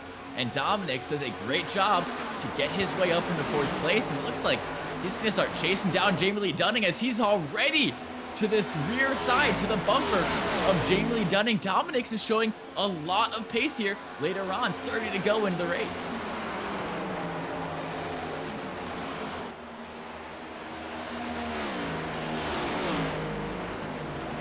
Jamie Lee Dunning now looking to see if he can't get a run going. Oh, we got troubles behind as... Oh, no trouble, sorry. It's actually cars coming down pit road. Drivers have finally hit that number, Lucas, and we are getting set to go right to the end of this one from here on fuel. Yeah, and it looks like some of these drivers, especially like Robert Tester, is not going to delay or hesitate at all with coming down pit road. Both him and Stewart instantly pulling the trigger as soon as they know they can hit their fuel number, and they want to hit that undercut. They want to make up as much time, as many spots as they possibly can by coming down pit earlier than everybody else, using that better tires to their advantage, and running quicker laps than everybody else before they all come down pit road. Douglas Ivey as well going to make his way down pit road. So these 3 guys are going to be the ones to watch for. You know, where do they end up? Where do they end up in the race after everybody else pits? Only time can tell, but I predict they're going to make up a lot of spots and a lot of time by using this undercut strategy. Here we go, still a battle for 2nd position now as Jonathan Dominics. We just saw him in 4th behind Kari King Wright and Jamie Lee Dunning, but he's able to get his way past both of those cars. Now a non-playoff driver up into 2nd place. Dominics is doing a great job here tonight, as I believe he was one of the drivers knocked out from the round of 12. So this is the first race of the season that he's actually not in the playoffs, and he is showing how quick he is, and that next year is going to be a real championship contender. Jamie Lee Dunning and Kari King Wright continue to scrap it out. Again, the 2 drivers that were only 4 points separated entering the playoff run here this afternoon. now fighting for third spot on the racetrack. Little is behind them. We've got Stephen Blevins, Ethan Farless, and Daniel Molinari. Top 9 still have yet to stop. Gaxel is in this time. Here comes Chris Gaxel in that 707 machine. Of course, he is still in that not-in playoff tournament. There's only 4 cars that remain. There's 2 head-to-head matchups. We got Chris Gaxel versus Ted Gamble. That's going to be one of your matchups. And the other matchup is going to be Hoagland versus Samuel Longworth. So make sure to keep an eye on both of those battles to see who wins the $100 from that not-in playoffs bracket/tournament. Here we go now. Now this field has really started to settle down, and now there's only 24 laps to go as here comes Daniel Molinari now into the pit lane. We're going to take you on board with one of these drivers so you guys can feel the noise here with 24 to go.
All right, and we bring you right back just as the last pit stops are kicking off here. Jamie Lee Dunning made his way down pit road, and Evan Stewart, one of the guys that use that undercut strategy, will take the lead of the race. Remember, Stewart, he won that first stage, won that second stage, kind of fell off in that third stage due to a bad pit cycle, but a really good undercut, a really good strategy, gets him right back up into the lead with a 3/10 of a second gap to Kari King right behind. And that's going to be the tricky part for Evan Stewart, for Robert Tester, and Douglas Ivey, those guys that are on that undercut.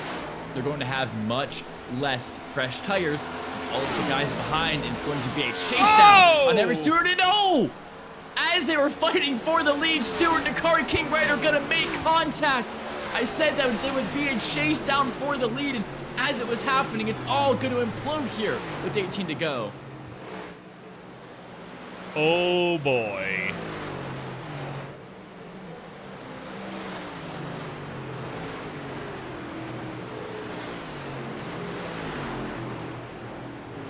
Oh, Tester.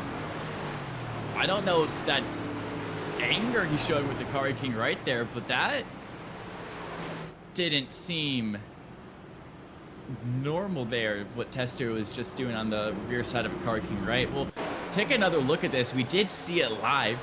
The Kari King right on the outside of, or on the exit of 2, excuse me, is looking for that outside of Stewart. And let's see how this all kicks off. Stewart just washes up into Kari King right. Didn't expect him to be there. And that is how the battle for the lead is going to come to a close. Oh boy. Controversy. Remember, these are 2 drivers that are both fighting for playoff spots. And, I mean, Evan Stewart would have gotten the outside call, and he did not lift throughout any of that. There was not a single point there where he got off the throttle. Yeah, that one is pretty cut and dry. Who the responsibility or who the blame of that incident is going to fall on. And unfortunately, for Kari King Wright, you know, a great move to the outside for the lead is going to result in him having to come down to pit road and get that left front fixed up, because you saw how much damage was on the front of that one machine, and that's probably going to be a broken toe link as well. As iRacing likes to call it a wheel damage, it's about 2.5 to 3 minutes of repairs. So Kari King Wright looking for the lead. Unfortunately, it's going to be a bad turn of events for him on that occasion. But Evan Stewart, he is going to be able to keep the lead, at least for the time being. It's going to be Chris Mackey and Siegfried going to line up behind him.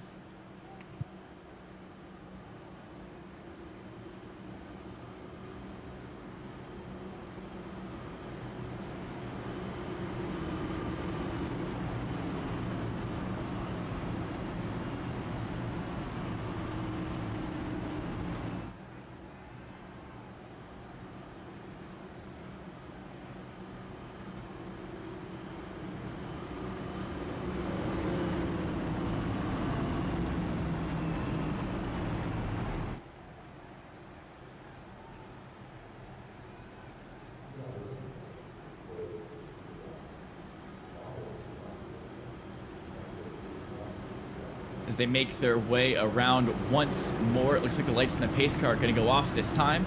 These drivers are going to get in double file zone, and that means we got one more lap before we're able to kick this one off, and it's going to be 14 to go when the green flag drops, and that always begs the question, will these drivers be able to maintain their composure, maintain their calmness through these last 14 laps? Because when it gets down to the wire, when it gets down to the race win being on the line, a lot of the times in these leagues, we see these drivers get really, really antsy, really, really aggressive, and they start to overdrive their car, over race their competitors, and that's when all these cautions come. And that's where that, you know, that long, this term that's been used for a long time comes from. Of course, cautions breed cautions. It's that antsiness that you get after the green flag drops from a caution. And especially the cold tires that are going to be on these drivers' cars when they come to green. It's that combination that allows for that phrase, cautions breed cautions, to actually be a true statement. As someone's engine just blew up in the background. I'm not sure at all who that was, but I was just barely able to hear it in the background there. As that's going to be the end of the night for whomever that was. As you see, he is now in the pit lane, but we're not going to worry about that because Evan Stewart is making his way into the Echo Park restart zone. He's going to catch the green flag. Yeah, that was just Balam's car overcooking in pit road. He's been there for about 9 laps already. Green flag back into the air. 14 laps to go. And Stewart, Siegfried, and Mackey continue to keep this fight moving forward. And oh boy, Tester goes around. And Stephen Blevins shoves him into the inside wall. I mean, I was just saying it. Cautions breed cautions, and just like that, we make it not even 2 whole corners. And Tester is in the wall with massive front-end damage.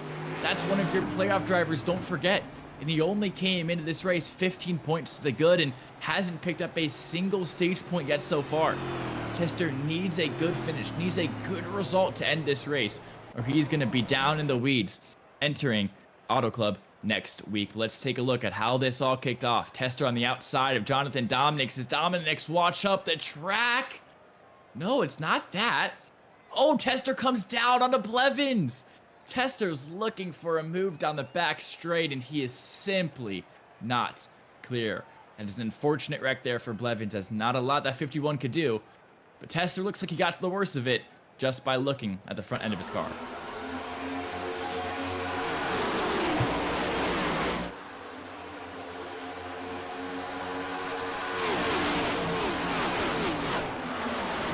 Another look at it in speed there just shows you the momentum that Tester was carrying down, looking for a move down the inside line, just moved his car too aggressively and too quickly. Probably just didn't know Blevins was there, but Blevins was indeed there. On board the 51 now, you can see. I mean, what is Blevins supposed to do? I mean, he's got his car there.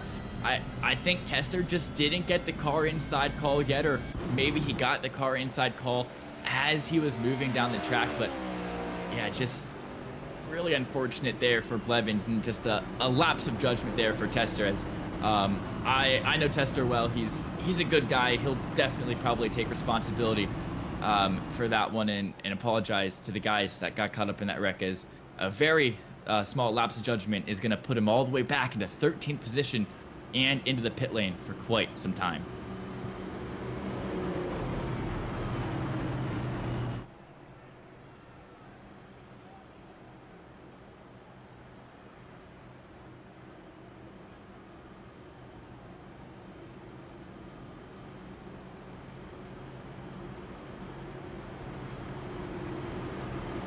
Evan Stewart will once again be taking the field to the green flag this time by. And same going to be Mackie and Siegfried going to be lining up beside him, as not a lot was actually able to change there, as we didn't get too much racing before that next caution inevitably came out. And now it's going to be probably 10 to go here when this green flag is dropping.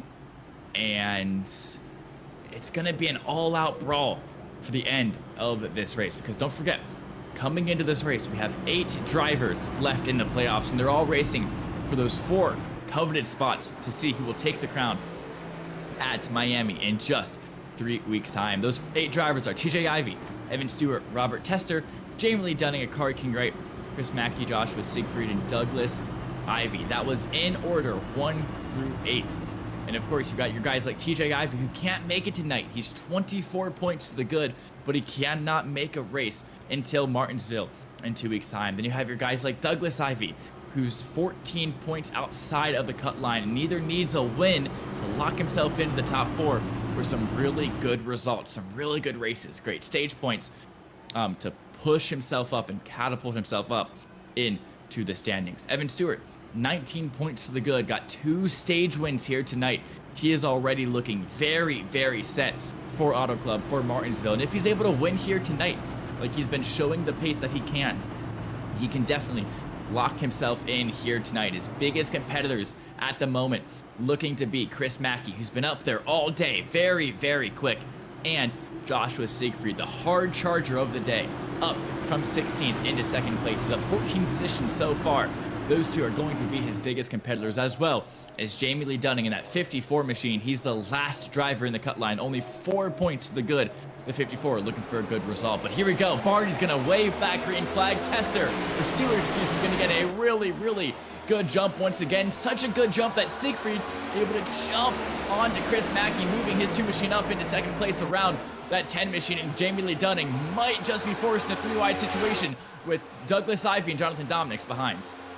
3 wide behind, Akari Kinwright getting it close with Molinari along with Dean Howard, and squeeze into the middle. Molinari's up into the outside wall, and we're all able to hold it together as we make our way back to the front straightaway. 9 laps the distance here. Evan Stewart continues to lead the way. I don't think we're done wrecking yet either. I think we still got at least one more in us here without these guys have been going at it with each other in the closing laps. And, oh, speak of the devil, there's a shot to the wall for Joshua Siegfried. I'm telling you, Lucas, this is just round of 8 jitters that these drivers are struggling with. I agree. It's that combination of jitters, cold tires, and just absolute aggression that these guys are showing out here tonight. And of course, just Las Vegas itself. Las Vegas is a very, very fast track where you have to push your car to the limit every single corner to get the most pace out of it. And as you see, that's what's causing all these wrecks into the wall. And as you see, who's not around? That's Ethan Farless in the infield in the 84 machine. It looks like he had contact with either Blake Hewlett or Jonathan Dominics, and the caution is going to come out once again here tonight as Farless locked his machine down on the apron and is going to tow that thing back to pit road. Mackey was able to get his second place back before that caution came out, but let's take a look at what actually happened behind in the field. Farless, as you see on the bottom of Jonathan Dominics, has got Blake Hewlett and that 87 Hot Flamin' Cheetos machine behind. Let's see, it's a checkup. Siegfried's gonna cause a checkup with him and Dominics, and Farless isn't able to react in time. And that is a massive hit into the inside wall. Nolan, that's the 3rd time we've seen a car hit that inside safer barrier going about 130 miles an hour. No kidding. That was absolutely brutal, and that was Dominics that got pushed up into the and that ran into the outside wall, courtesy of Dominics. Then that is the absolutely titanic shot that the 84 car took directly into the tire barriers on the driver's side of the door. Farless mentioned he had only taken right side tires on his latest pit stop, and well, I have a feeling like 2 tires or 4 tires, nothing would have saved him from going into the wall. Yeah, and as you mentioned, that was on the driver side door as well, which makes it all the scarier. You got to think about the impact, especially on his left elbow. I mean, that's got to, or left shoulder, excuse me, I should say, as that's got to be a massive, massive blow. And even slow-mo, it looks so egregious. That's one of those hits. You'd be feeling that one in the morning for sure. And, you know, OMSRL action on Tuesday, they were racing at Pocono. We saw quite a few wrecks into a wall, not too unlike this one. It's been a brutal day for Crash the Green Flag TV. I mean, Lucas, you and I, or you weren't with us for Speed yesterday, but Brad Daniels and I, we saw a lot of hellacious hits at the Echo Park Speedway just last night. It's been a bad week for attrition. And Echo Park is one of those tracks that after that remake, from it going from an intermediate track, of course, to now a plate track, a draft racing track, there can be some insane incidents that happen there. It's in a really weird hybrid spot where you are flat out the entire time racing under the draft, but you also have a lot of understeer going into the corner sometimes, and sliding up the track is very, very prevalent at New Atlanta, unlike Talladega and unlike Daytona. So it makes it a really big hazard of a track sometimes, if I'm going to be completely honest. And that makes sense why we're going to see so many big wrecks there, because it's that combination of these drivers carrying so much speed around the entire track and it being a very difficult track in and of itself, as everybody is pack racing so closely together. Here we go. Lights on that pace car are now off. These guys are going to get into double file, and you know what that means. That means we're only 1 lap away from going green flag racing here again. And with the green flag going to drop at 4 to go, it's going to be an all-out brawl to see who comes up on top this time. It's going to be Evan Stewart on the inside of Chris Mackey. Behind them, Jamie Lee Dunning and Joshua Siegfried. That top 4 is going to be all filled off by playoff drivers. Behind them, we got 2 non-playoff drivers, Blake Hewlett and Jonathan Dominics. And Douglas Ive, you're going to be back there in 7th, going to be your 5th playoff driver in the field, followed up by Frank Chavez, Akari Kinwright, and Stephen Blevins to wrap out your top 10. So of the guys that can make it tonight, 6 playoff drivers going to be sitting inside this top 10. Let's see which one of those is going to make their way on top and make their way into that championship 4, solidifying themselves into Homestead no matter what happens at Auto Club and no matter what happens at the Paperclip. But here we go. Evan Stewart now gonna creep ever closer to that Echo Park restart zone. See what advantage he can gain on Chris Mackey as those two red, white, and blue cars gonna enter the Echo Park restart zone simultaneously, and the loud pedal is gonna be stepped on from the drivers. And once again, Chris Mackey gets caught off guard and under attack already from third place, Jamie Lee Dunning. Evan Stewart pulling away as they make their way into 1 and 2. Do we make it to the white flag? They got to go for 2.5 laps where they can get to that point. Jamie Lee Dunning and Chris Mackey both cleared the pack. They're now clear to run down Stewart with number 1. It's an all-out chase to see who can pass Evan Stewart. Stewart's going to drop to the inside of that apron. So is Chris Mackey, using every single bit of the track to see what advantage they can find. Jamie Lee Dunning now dropping to the inside of turn 1. He's got the inside of Evan Stewart, but does he have the momentum? Around the outside goes Stewart. Oy. And still, Jamie Lee Dunning is there. Almost contact being made on the backstretch. Into turn 3 they go, side by side. And look, Nolan, Mackey is sitting right there. He is so interested in this battle. Chris Mackey wants to make it 3. Just 2 laps to go. 3 miles of racing left. And Jamie Lee Dunning continues to hold on to the lead now. He's still got the lead, but the question is for how much longer, as contact with the wall is being made further in the pack. All the drivers keep their car pointed straight so we can continue watching this battle for the lead, as now Mackey looking around the outside of Stewart. Did Stewart push his hand too far? Did he show his cards off too much? Did he go for a move he didn't have? He might have. He might now have lost second place to Chris Mackey. He did, as the white flag drops. It's not Evan Stewart in second. It's going to be Chris Mackey, the last driver in the way of Jamie Lee Dunning's win. Can Jamie Lee Dunning hold on to the top spot under 0.2 of a second? Mackey throws it into turn numbers 3 and 4, but he pings off the apron, and just like that, Jamie Lee Dunning, winner at Vegas. And it's a great race here from Jamie Lee Dunning as a last winner. He won at Talladega at the last chance of the regular season, made his way through the round of 16, made his way through the round of 12, and guess what, Jamie Lee Dunning, you are going to Homestead as a championship 4 contender. Congratulations, man, as once again a last-second entry into the playoffs, getting the job done at Talladega. This is a Cinderella story if I've ever seen one. Was only 4 points to the good entering today, and is now able to call himself a race winner once again. ZTRL Racing League. It's going to be a high-speed burnout through the infield into pit road.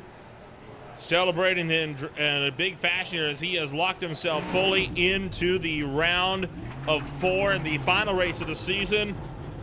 One of our competitors now fully known. And who knows who the other 3 are going to be. And of course, it's going to be a very tight battle, especially as those guys that are leading the points, being Robert Tester, being TJ Ivey, either didn't show up to this race or had very, very poor races out here tonight. So this battle is completely up in arms. And with an underdog like Jamie Lee Dunning making his way in, it makes it all the more interesting. Taking a rundown of your official post-race results this afternoon, Jamie Lee Dunning comes home number 1, Chris Mackey in 2nd, Stewart back in 3rd, Sigfrid in 4th, Blake Euler rounds out the top 5, with Douglas Ivey, Stephen Blevins, Frank Chavez, Jonathan Dominics, and Daniel Molinari rounded out the top 10.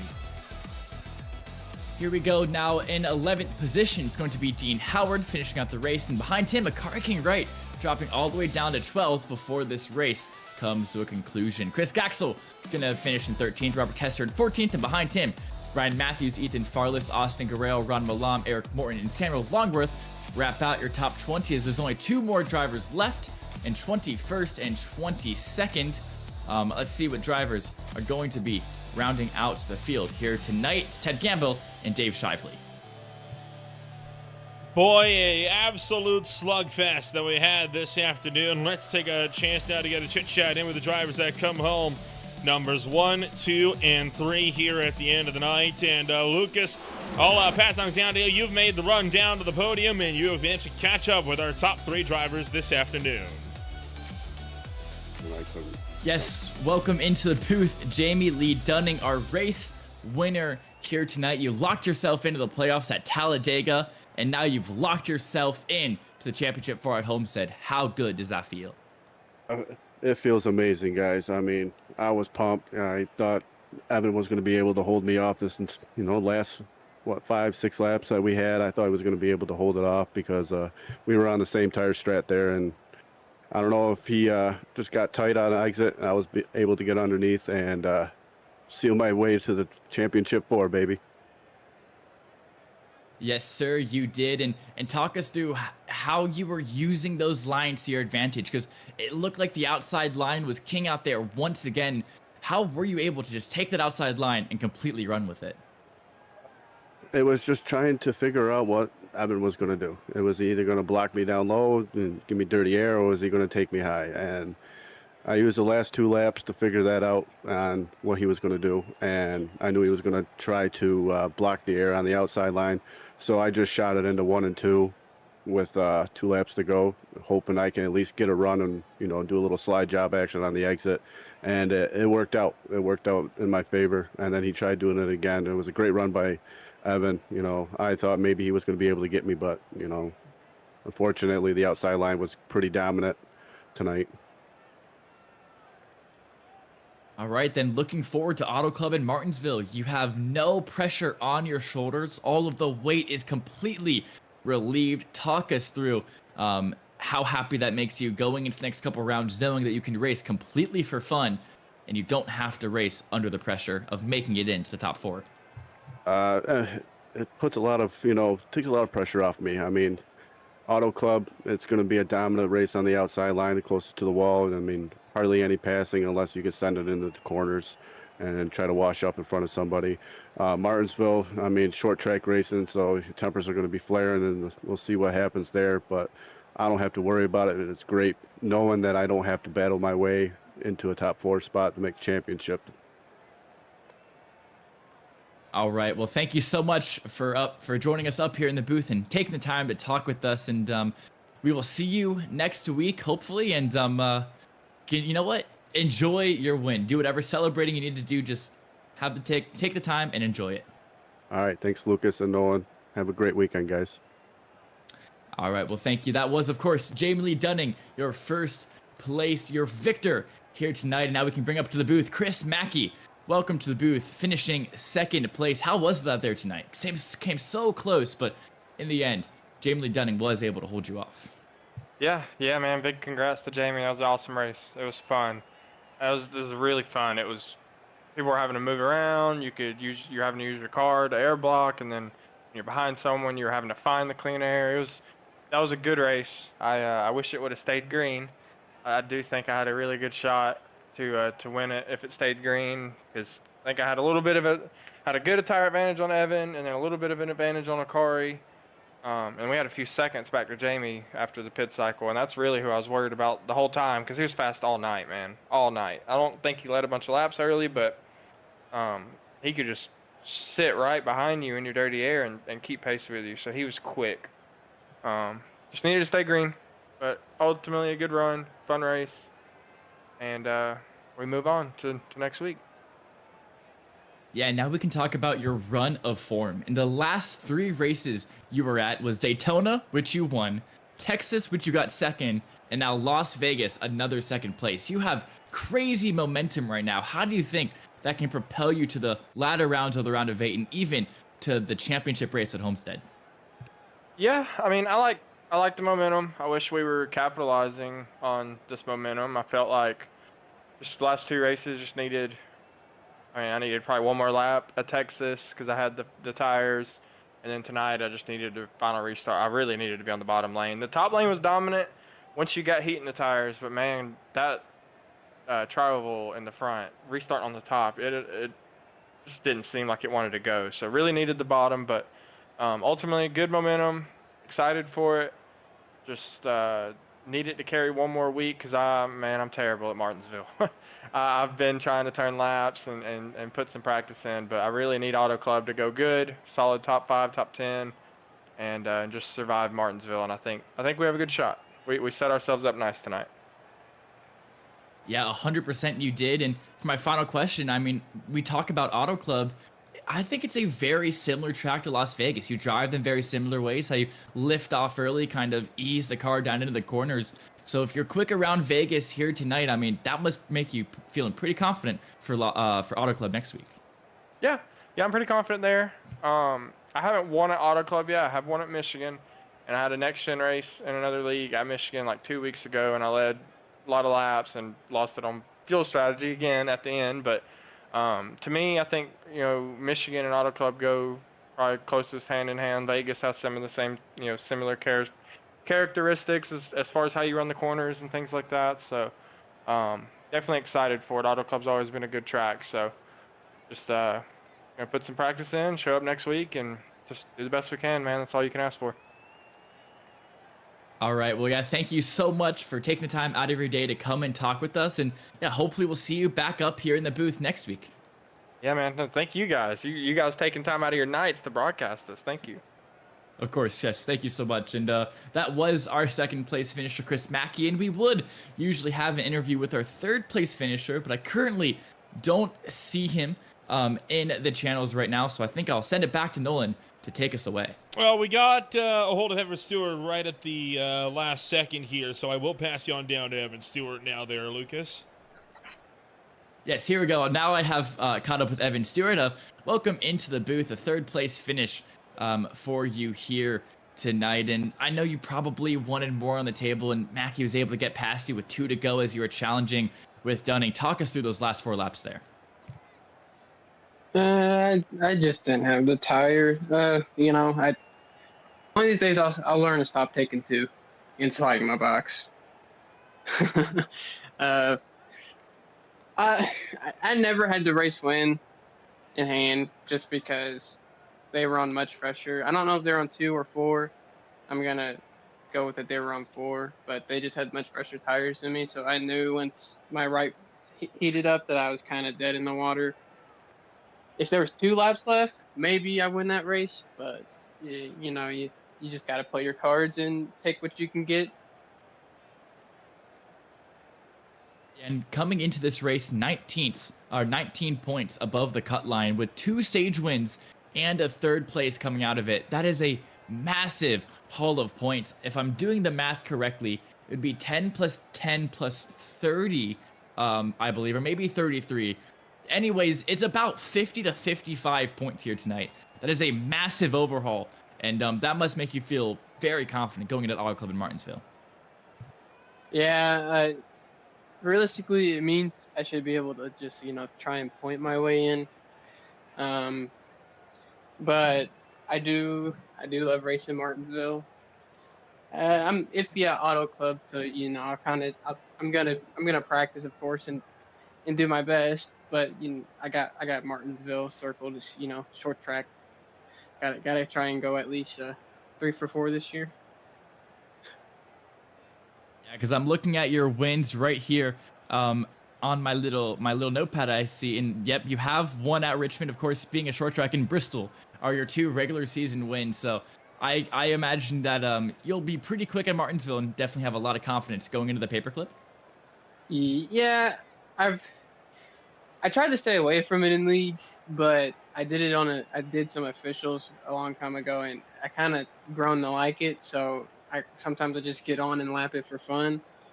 So I'm actually kind of excited for that race. Hopefully we can get rid of the ZTRL attrition at the end of races. Yeah, I'm 100% on board with that one, as the aggression, the rivalries, it all starts to kick off right when there's 10 to go. Well, thank you so much for joining us up in here in the booth, Evan Stewart, and hopefully we can see you back up here next week at Auto Club. Always, thank you guys. All right, well, thank you very much, and now that we have concluded our interviews, I'll send it over to Nolan for real this time to take us home. Boy, quite the afternoon that we had here this afternoon, and there is still plenty of action yet to be had here before the round of 8 is brought to a close. When we go racing next, it is going to be for the SRA-IL Truck Series when they go racing tomorrow night for more action here on Green Flag TV. Then on Sunday, it's the Cyber 500 at the Daytona International Speedway. Collegiate Ironson League Cup Series is back for more at Kansas, whereas the High Tide Racing League takes to Chicagoland Speedway. Aspires out in Interlagos, Mars at Echo Park, and Ole Miss Terrell will also be back for more at the Darlington Raceway on Tuesday. Want to find out more about who you are, what we can offer you? Check us out today at www.greenflag.tv. Might as well ramp alongside Lucas Moody. Thank you all so much for joining us, and we'll see you all next time for more on Green Flag TV.